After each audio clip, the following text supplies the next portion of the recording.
Hi, I'm Lizzie, I'm from Uruguay, and today I'm going to be teaching you guys how to make mate.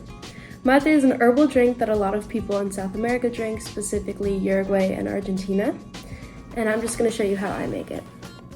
So this is the yerba. The yerba mate is actually the name of the plant. It looks like this, it's just dried up leaves. Mates are typically made out of dried up gourds, however this is a bit of a more modern version. It's just ceramic and then leather bound on the outside. They come in a lot of different shapes and sizes, such as this one if you wanted a smaller portion of mate. This is the bombilla, which is also can be called the straw. It's made out of metal, usually silver, and it just has space at the end that blocks the leaves from getting through but lets the water through. And then you just drink through this. And they also come in different shapes and sizes. We're just going to heat our water and we can start preparing. I have this fun little container that I keep my yerba in just to make it easier to pour out. And you're just going to pour in pretty much half of the mate. And once you're done with that, you're going to push some of the yerba to one side.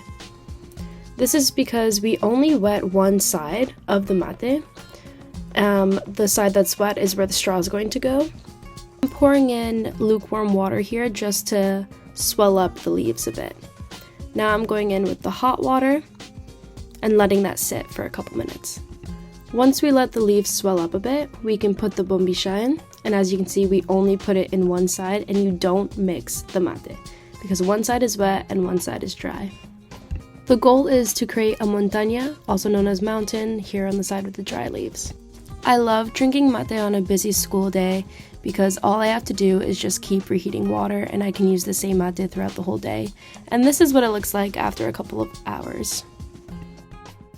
Mate has a lot of caffeine, so usually people drink it in the morning as a substitute for coffee and in the afternoon as an afternoon snack. And it's usually meant to be shared, so you can make one mate and just share it with your group of friends. People drink mate all year round and it's consumed by 85% of the population in Uruguay. Enjoy!